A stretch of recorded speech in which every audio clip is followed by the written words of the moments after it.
Retirement के बाद जिस आर्थिक सहारे की जरूरत होती है, उसी सहारे का स्तंभ बन गए पीएम मोदी।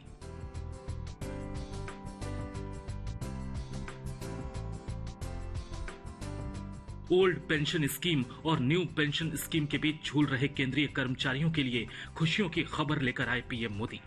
शनिवार को ढलते शाम के साथ उम्मीदों की फुलझड़ियां फूटने लगी। प्रधानमंत्री नरेंद्र मोदी की अगुवाई वाली कैबिनेट ने नई पेंशन स्कीम को मंजूरी दे दी है। सरकारी कर्मचारियों की पुरानी मांग को देखते हुए मोदी सरकार ने नई पेंशन स्कीम में सुधार को लेकर इस साल मार्च में तत्कालीन वित्त सचिव टीवी सोमनाथन की अध्यक्षता में एक कमेटी बनाई थी। डॉक्टर सोमनाथन कमेटी ने देश और दुनिया की कई पेंशन स्कीमों की स्टडी की थी, जिसके बाद विस्तार से चर्चा के बाद रिपोर्ट पेश की। डॉक्टर सोमनाथ कमेटी की रिपोर्ट पर कैबिनेट की मुहर के बाद पीएम मोदी ने सोशल मीडिया एक्स पर एक पोस्ट कर सरकारी कर्मचारियों पर गर्व जताया। उन्होंने लिखा, देश की प्रगति के लिए कठिन परिश्रम करने वाले सभी सरकारी कर्मचारियों पर हमें गर्व है। यूनिफाइड पेंशन स्कीम इन कर्मचारियों की गरिमा और आर्थिक सुरक्षा को सुनिश्चित करने वाली है। यह कदम उनके कल्याण और सुरक्षित भविष्य के लिए हमारी सरकार की प्रतिबद्धता को दर्शाता है। यानी अब पुरानी और नई पेंशन स्कीम की जगह यूनिफाइड पेंशन स्कीम शुरू की जाएगी। इसके मुताबिक कम से कम 25 साल तक नौकरी करने वाले को रिटायरमेंट से पहले पिछले 12 महीनों के बेसिक वेतन का 50% पेंशन के रूप में दिया जाएगा। इस पेंशन के हकदार वही होंगे जो कम से कम 10 साल नौकरी करेंगे। 10 साल की नौकरी के बाद अगर कोई नौकरी छोड़ता है तो उसे कम से कम 10,000 रुपए पेंशन के तौर पर मिलेंगे। रिटायर होने पर ग्रेच्युटी के अलावा एक मुश्त भुगतान भी किया जाएगा। महंगाई इंडेक्शन का फायदा भी मिलेगा। इस स्कीम के तहत सरकार की हिस्सेदारी 14% बढ़कर 18.5% हो जाएगी, जबकि कर्मचारी की हिस्सेदारी पहले की तरह 10% बनी रहेगी।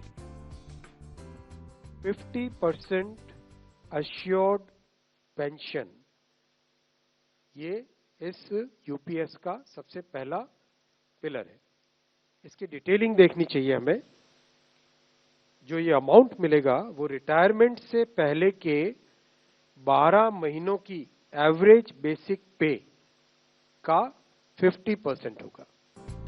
मोदी सरकार की यूनिफाइड पेंशन स्कीम को हरी झंडी दिखाने के बाद सियासत भी शुरू हो गई है। विपक्ष इसे आचार संहिता का उल्लंघन बता रहा है। केंद्र की सरकार ने यूनिफाइड पेंशन स्कीम लाकर यह तो सिद्ध कर दिया कि विपक्ष की जो मांग उठ रही थी पिछले कई महीनों से कि आपको एक पेंशन योजना लानी पड़ेगी, तो लानी पड़ेगी। लेकिन साथ ही दूसरी तरफ से देखिए कि 4 राज्यों के चुनाव होने वाले हैं, जिसमें से 2 के अनाउंस हो चुके हैं, जम्मू कश्मीर और हरियाणा। झारखंड और महाराष्ट्र कभी भी अनाउंस होंगे। तो एक पीछे के दरवाजे से इन्होंने आचार संहिता भी भंग कर दी।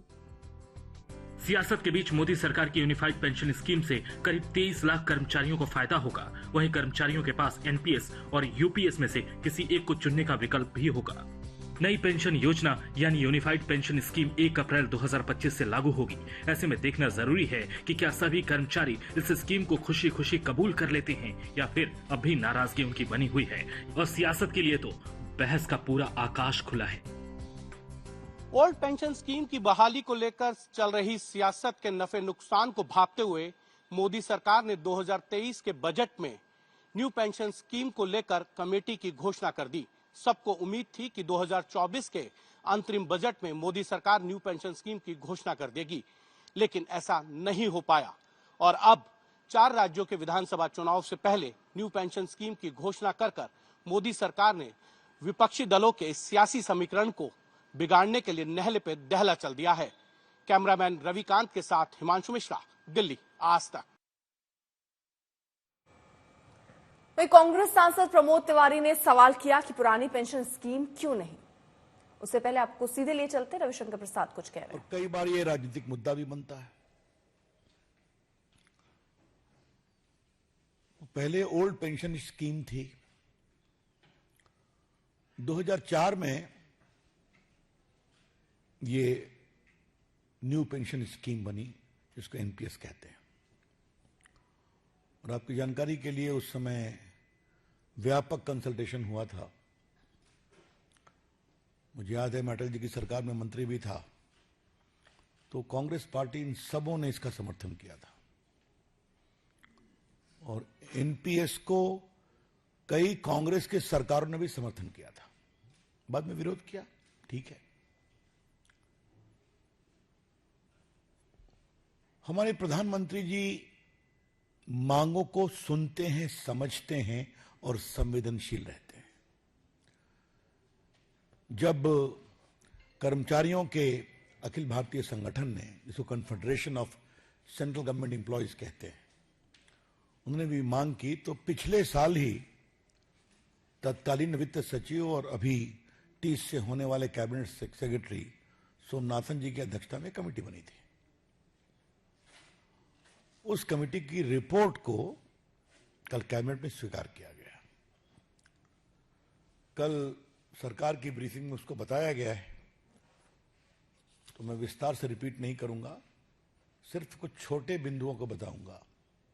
नंबर 1, भारत सरकार के लगभग 23% कर्मचारियों को 50% एश्योर्ड पेंशन तय हो गया। 50% एश्योर्ड पेंशन का मतलब क्या हुआ? आपके रिटायरमेंट के साल के 12 महीने का जो एवरेज होगा उसका 50% मिलेगा आपको।